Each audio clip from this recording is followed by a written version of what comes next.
All right, all All right. right.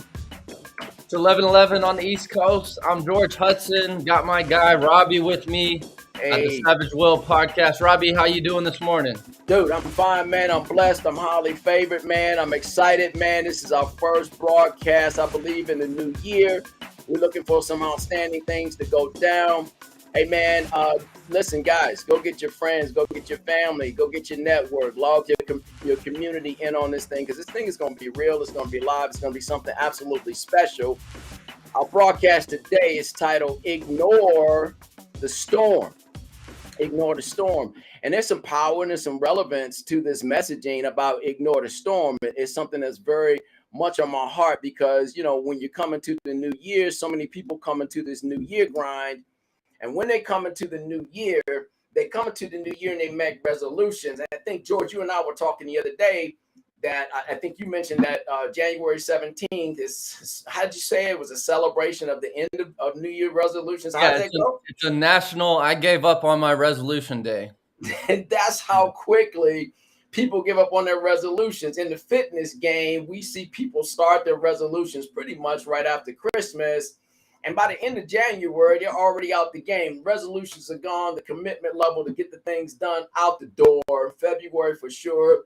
If they don't have another motivation like a marriage coming up or they're planning for some kind of great vacation, resolutions are gone because something came up.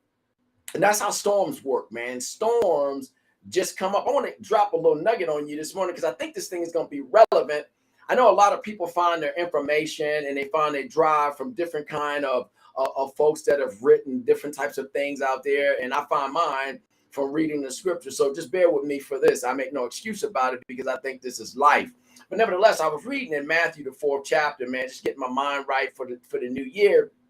And I saw this story that is perfect for ignore the storm. And in this story, Jesus came to a crowd. He had a crowd around him. It was a massive crowd. And he gave orders to everybody. This is how the story goes around verse 18. Go to verse 18 through 27 if you ever want to read it. It's just a great object lesson story. So he gave orders to cross over to the other side of the lake. In other words, all the work that was on the side of the lake where they were before, that work was done.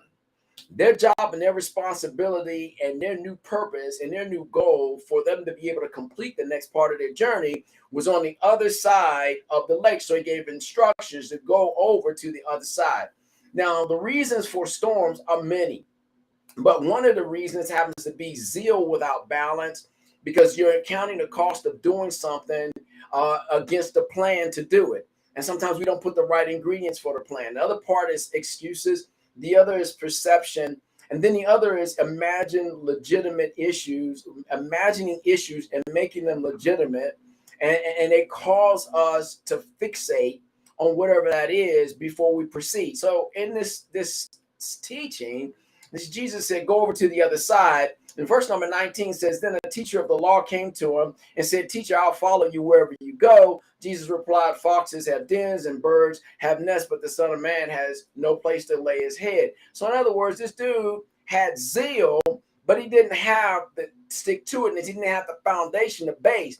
So it sounded good, and he said something that he really wanted to do and believed something that he really didn't have the fortification to stand on. So it sounded good, but he couldn't fulfill it. Zeal without balance. He didn't count the cost. And then there was one with excuses. So in verse number 21 says, another disciple said to him, Lord, first let me go bury my father. But Jesus told him, follow me and let the dead bury the dead. So he had a legitimate excuse. Hey, my pop died, but Jesus was saying, follow me. I'm going to give you everlasting life. Your father probably died in a concept of everlasting life. He's in a better place than you. I'm trying to show you I'm trying to show you a greater. I'm trying to get you in a passionate work that's going to bring you life. So excuses can circumvent your process. Perception. Verse 23, they said, he got, then he got into the boat and his disciples followed him. Suddenly, a furious storm came up on the lake so that the waves swept over the boat. But Jesus was sleeping. The disciples went in and woke him saying, Lord, save us. We're going to drown. This is the big part. Perception. Ignore the storm. Jesus knew the storm was going to come. These guys, fishermen, they understand the landscape. They saw the clouds coming up. Listen, when you're called to do a great work, it goes against your ordinary grain. The granular work of the past was designed to give you a launch pad for your now. The hurts, the pains, the misunderstandings, the rejections, the poverty, and the accompanying poverty mindset reveal to you what you lacked, but it also reveals to you where you're standing right now. Everything negative that could be came against you, and you're standing right now.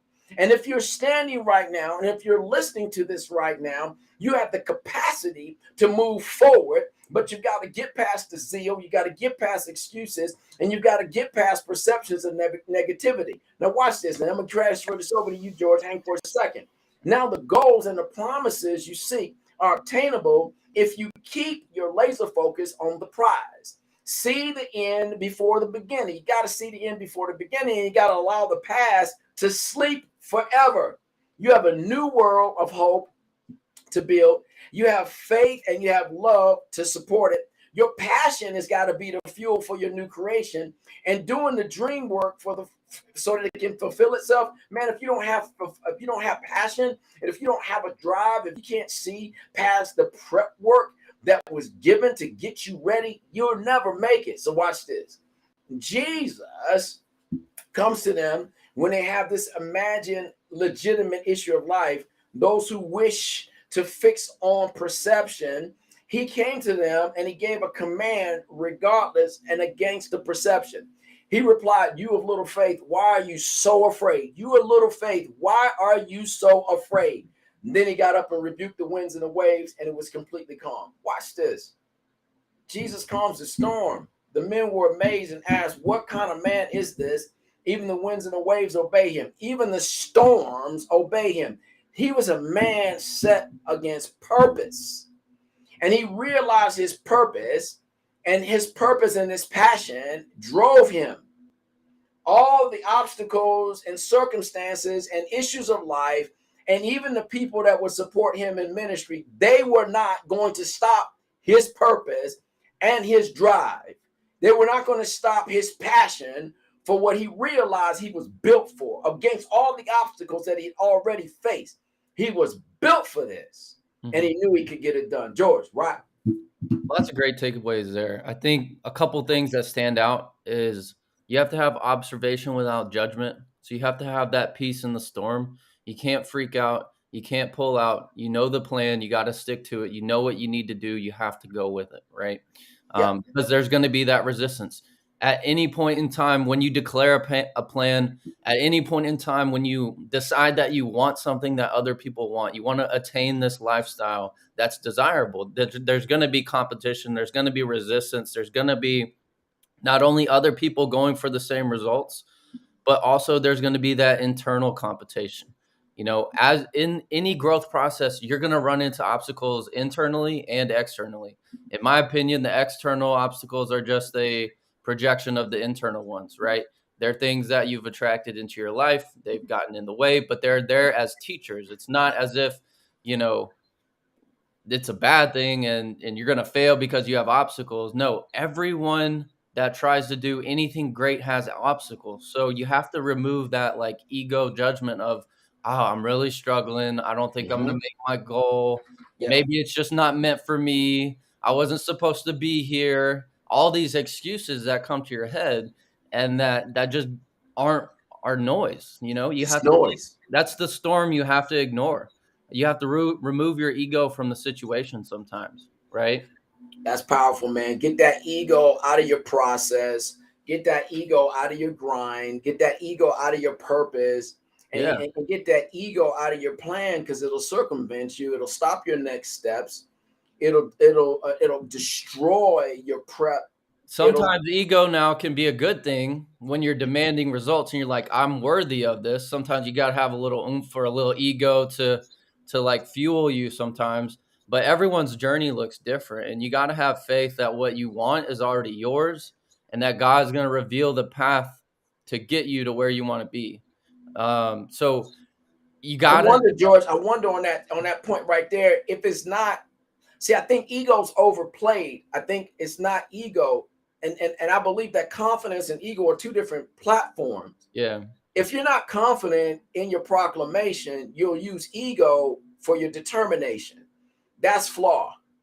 So if you're confident in what you're sharing, if you're confident in what you're believing, if you're confident in what you're doing, that's not ego. That's confidence. That's a commitment that supersedes ego. Ego is this superinflated image of something, and it burns you. It'll burn you out because you have to keep fueling ego. When you're confident about a matter, you're steadfast, unmovable, you're abounding, you know you got this. It's a knowing. Confidence is a knowing. Ego is saying what you want to know, saying what you want to believe, and trying to make other people believe that. So you're spending a lot too much of your time trying to prove something to somebody, and then you end up giving your power to an audience so that they can affirm what you're trying to believe about yourself. When you're confident, you're not looking for an audience to affirm you. You're doing what you're supposed to do. You're going to make a crowd, and they're going to end up following you after a while because they're going to feel the passion and the commitment that the confidence of your life actually is. Go, George. Yeah, you just have to believe it before other people do, because it takes people a longer time. Like if you have this vision and you're going to build this empire, you have to see it through, and other people aren't going to buy into your vision, into your empire until it's already there, right? Yep. So you have to have this little intermittent period of like people are doubting you. Maybe you're doubting yourself a little bit. Yeah, Maybe go you're through. wondering if this is really for you. Maybe you're wondering, oh, well, maybe I'm just not meant to do this. Maybe it's not part of my plan just because things get hard a little bit.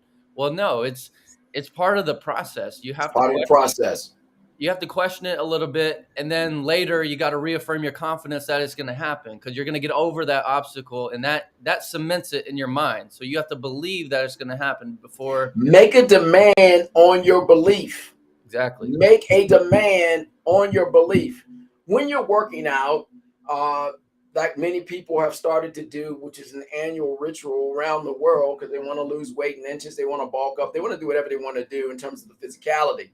Until you make a demand on your commitment, till you make a demand on putting in a purposeful 30 minutes every day, a purposeful 1 hour, whatever you intend to do, you've not gone over to the other side. Because when you don't feel like it, that's when you still go.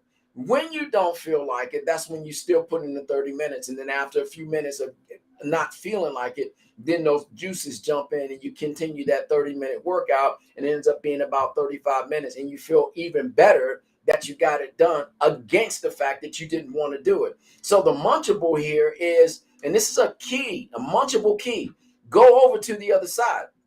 Greater miracles, greater manifestations, more powerful acts, more passion is revealed in your true existence and your true purpose for living when you go committedly to the other side. Don't stay stuck in your prep area. 2022 and all the years preceding or coming up to 2022, that was platform work. That was the place where you were committing.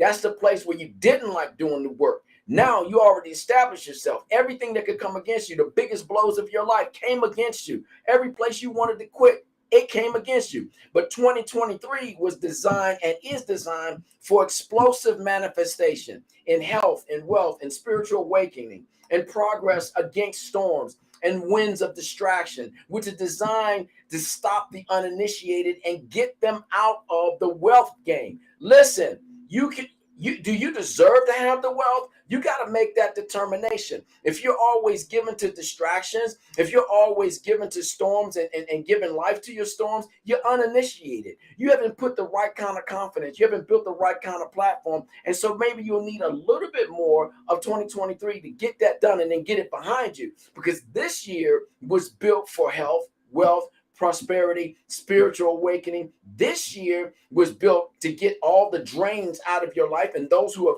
committed to get those drains and those unreasonings and those fears and those whatabouts and those what ifs, those who have conquered those whatabouts, what ifs, and unreasoning fears, they're going to move, and they're already jettisoned into a noun that's job. Its job is to produce for you. Be committed to that. Its job, 2023, is given to produce for you, and it's going to schedule out everybody else that's still living in unbelief. 2023 is the horn of plenty, the year of the horn of plenty, the year of the plethora and the cornucopia poured out, the horn of plenty for abundance. for manifestation, for riches, for purposes with clarity, for opportunities, for sustainability. It's the horn of plenty year. It's plethora, it's passion, it's igniting those gigantic ideas that stretch you and cause you to sleep during your storms. They stretch you and you know it's bigger than you. We already went through that. That's why we're here today. We already know about that. That's why we're here now. So we already know it's somebody that's coming because you already established the platform. It's somebody ready to bless you with money, bless you with finances, bless you with knowledge, which is greater in wisdom, which is greater than the money they can put in your pocket, so that when you build your platform will last. And then more money will come in because you're confident in what you've gotten. You're assured of what you've established. Now you're ready to ignite and go forward in it because you're passionate about it. And now people can see it and they're going to give into it. George, step to the mic, baby. I think the way to get there too is you can't be undecided or you can't be half in. Like most people don't succeed just because they're 40% in on whatever they're going for, right? Imagine if you put 90% of your time and effort into whatever journey or venture that you're going for, that's going to get you the results that you want to go, right? And then the other 10% is life, like that comes up, you know. But in terms of trying to get the results that you want in life, you have to lock in and you have to be all in. You can't be divided. Divided attention doesn't get you anywhere, doesn't get you substantial results, doesn't get you, you know, those long lasting, worthwhile results that people go after. And then when you're talking about resistance and obstacles in a journey, just can't help but think of Jeff Bezos. Like the dude started his whole idea on the internet bookstore when the internet was this brand new thing. No one knew what it was. No one had a clue that it was going to take over the planet. And this dude, you think he had resistance? Absolutely. And look at him now, you know? Man, that's just those are all great nuggets, man. So I look at this platform and see what is supposed to happen in my life. I'm like, listen, I've done this, I've done this, I've done this, I've done this, I've been through this, I've been through this, I've been through this. I've seen people sow this way, I've seen people sow another way, I've seen people run away. But the bottom line was this was my journey. The bottom line is they were affirming me because they were afraid of what I could become. Many of them, they were affirming me because they were like, I can't see what you're doing. I'm gonna try to block you from getting there. And then they see what's going on. And if they have the resources to do it themselves, they try to get ahead, but they can't because there's a passion game also. It's a love game also. It's a clarity of purpose game also. And when I get a hold to those things, I know I have them. And I know that I'm supposed to do something because this is my journey and my purpose, my reason for being created. Then I continue to move forward. Now it's up to timing for it all to catch up to me, because just like I used to teach kids when I was coaching, I put my work in, put your work in, pay the man. Are you deserving of this grace? Are you deserving of this type of overflow to come into your life? And don't schedule it according to negativity and determine it according to negativity. Are you deserving? Yes. How do you know you're deserving of this time of prosperity and awakening and purpose clarification for you? Because it's 2023. You made it in against all odds. And you said, if I could just get to this year, you're here now. Now you got a responsibility. One, to create a new world. To create a new world for yourself, new thought process, new worldview, you need a new will. Number two, new peace. You want peace for your life? I was talking to somebody yesterday, and that person was like, hey, I'm 35. I've done this. I'm a very successful nurse. I'm very successful at this, and I'm very successful at that. I've been through two marriages and divorced both, but I have so much more to give to the world. And I said, do you hear your passion? Do you hear how your voice elevates when you start talking about wanting to do and give more to the world? You see your voice elevating when you say, I want to touch 100 people in the next year. Do you realize how that connects and how that energy is flowing? I'm a fan. I got goosebumps on me because you're tapping into your peace, one, and you just tapped into your purpose, two. Now you need the new will to go along with that, not looking back, not looking at the stain of what you lost, but what you lost couldn't support who you are and where you're going. Now that you know who you are, get on that thing with your new will. There's a new kingdom come and a new will that needs to be done right here. Get your new will. And then finally, I told her, "You time for your new beginning. Let's do this. It's time for your new beginning. Start today." So the bottom line was for that person was, now arise. It's the same thing for us. It's time to arise. New will for the world, new will for peace, new will for purpose, new will for your new kingdom, new will for your new beginning. Now arise, get busy, stand up, start doing this thing right now. It's your time, it's your season. George, step to the mic, baby. Absolutely. So, what comes to mind you were talking about earlier is someone worthy of the results that they're desiring, right? And it doesn't matter if you feel like you're worthy now. You make yourself become worthy. And what Yes, I think about when just with that topic is the movie The Matrix. Like yeah, throughout the entire movie, the main character Neo, he's trying to figure out if he is the one, right? He's trying to figure it out. He's like, "Am I the one? I could be. I might not be." And then one day he just decides that he is the one, and he's going to be yes. the one to like save humanity in the movie, right? And then that's such a metaphor for life because it doesn't matter if he was the one before or wasn't the one. At the point of deciding he is the one, he is then in that moment the one that's going to save humanity, the one that's going to save his situation, the one that's he's going to apply, his skills, his knowledge and tools and desire and discipline to be successful no matter what he was prior to that. At that moment, it was the tipping point that absolutely changed his life. So you don't have to worry about where you come from, what you know, your skill set now. You have to decide is, do I want to attain this skill set and do I really want these results? And then at the moment of making that decision that yes, I'm going to start this journey and venture, then that's where everything changes. And you're going to do whatever it takes as long as your why is cemented in that purpose, as long as you have some people in your team, in your corner, you know, um, there's going to be that resistance, but obviously once you make that decision, it's over from there. Like it's off to the races. It's how do I make it happen? Not what do I not have that's going to prevent me from getting there. It's how do I get over any obstacle that's going to be in my way because I've decided this is me, right? And man, this new life, it consists of developing a strong will capable of compelling us to do what we do not want. And that's to have maturity in our life. And that's to have a passion that's exceeding abundantly above all we can think or imagine that drives us and says, yes, I can. Yeah, I am the Neo. Yes, it is me. I've come into my now. And that's what we have to have. And then this from a scriptural perspective, it says, let this mind be in you. And so in letting this mind be in you, it's also one that says, I have food to eat that you do not know. And what this food to eat is, my food is to do the work that I was sent to do and to accomplish it. That's giant. That's my food. My food is not consisting of what I put in my mouth.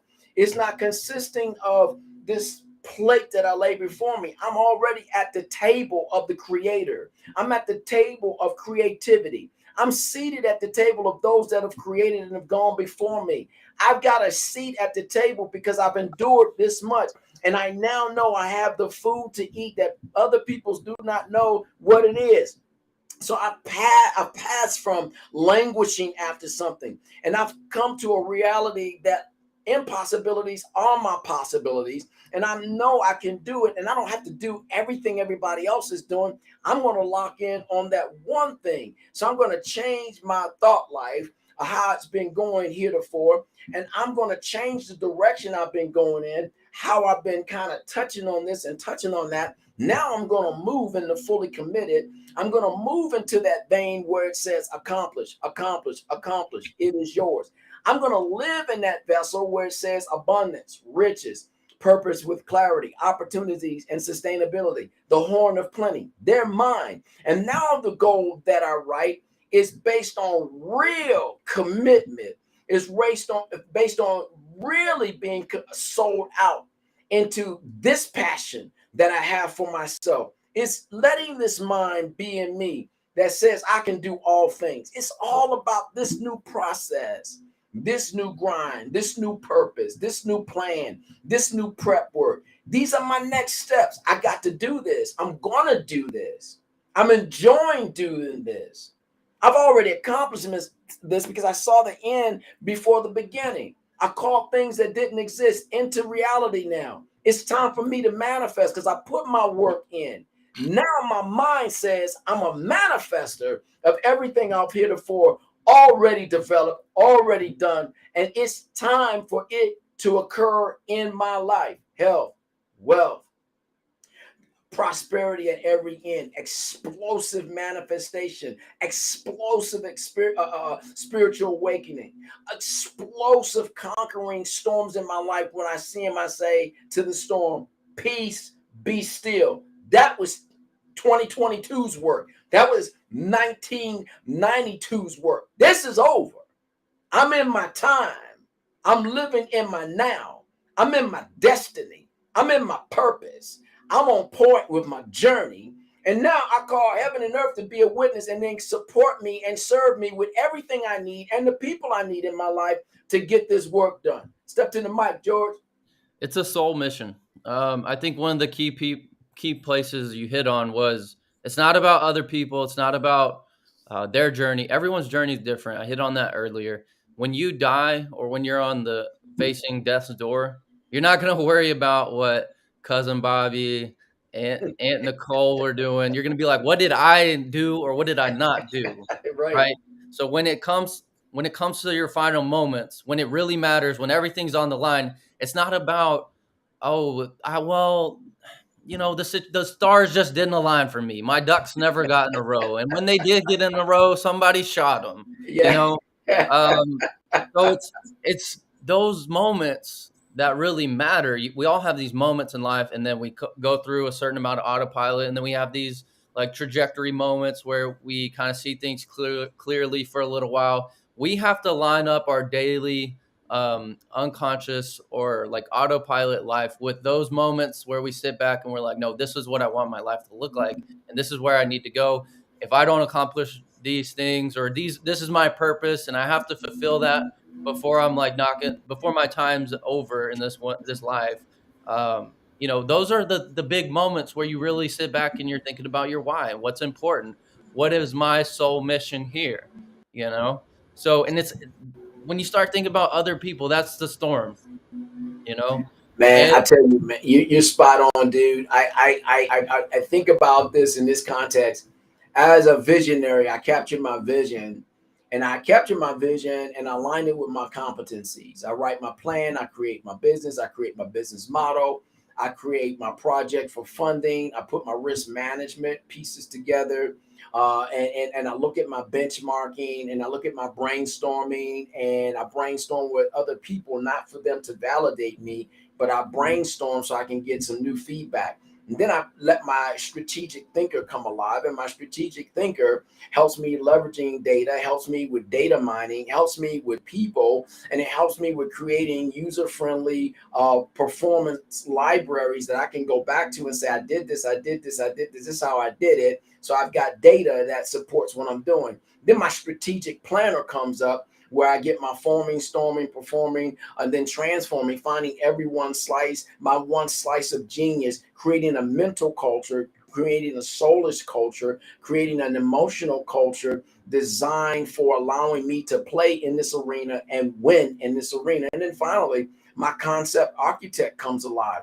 And in my concept architect, I've got my scope, I have my planning, I have my prep, I have my revenue and saving streams methodology for funding everything I need to do. So that allows me to go live. I can live launch my concept, my inceptions, and I understand what my latency is going to be, the test and my bandwidth against issues of life. I understand what it means to implement and re-engineer myself when necessary, and to train and develop and train the trainer and become a subject matter expert of me getting my goals done. This is my life.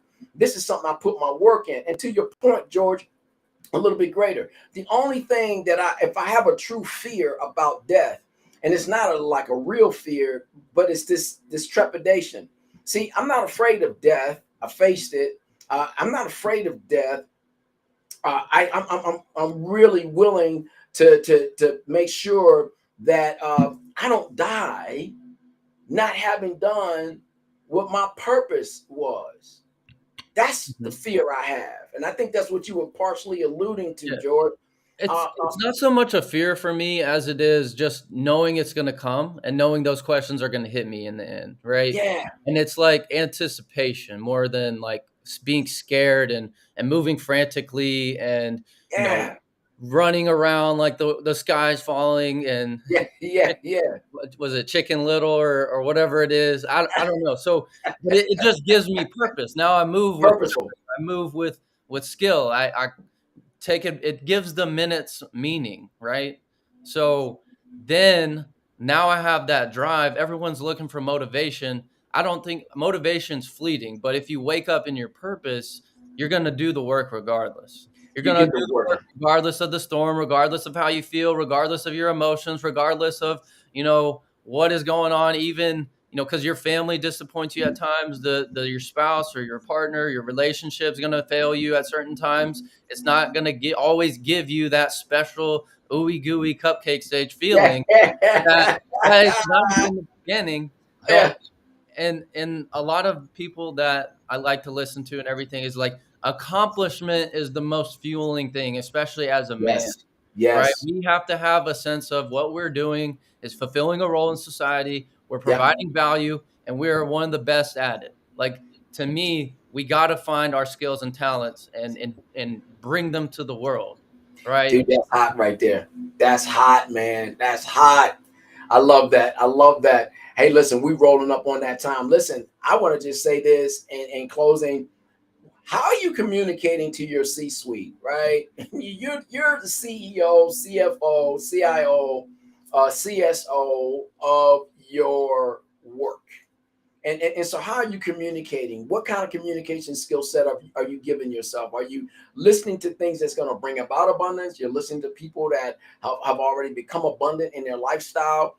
Start like George said, as applying to when you listen to the Jeff Bezos, when you listen to some of these others that are out there that have become successful in their podcast, as you listen to Savage Will to unhinge and unpack and get untethered from junk food and that cosmic negativity and come into the cosmic positivity so your life can be changed. You operate in a different frequency. Listen, this thing is going to set your mind free, and it's going to give you from these positive places a cross stream of effective result driven communication skill sets. Mm-hmm. And once you start to apply those, then you become the entrepreneur and the entrepreneur. Your own buy-in gets richer. You become a greater stakeholder. You don't make somebody else the excuse for you not accomplishing. You become the greatest shareholder. You don't make some excuse for not getting a particular work done. You become the product owner, and your culture is for delivery and sustainability. And that's the matrix that you live off of. Man, you become it. You're not about whatabouts, and you're not about what ifs. You're it, and it shall be done. Commit yourself to that. 2023, plethora, cornucopia, horn of plenty. It's your time and your season. Watch this. Schedule out the negative voices and the noise in your life. There's going to be a lot of people in 2023 falling away, being disgusted, losing. But in 2023, there's going to be a great percentage increase of people becoming extremely wealthy because they dialed in. George. That's it. We're going to go ahead and wrap things up for today. You have the power to become your own hero and grab it by the horns and get after it. That's all we got. Savage Will's out for today. Please like and subscribe to our 3 friends about the podcast, and we'll see you next week at 11. George, love it, man. Love you, brother. Love you, dog. Have a good one.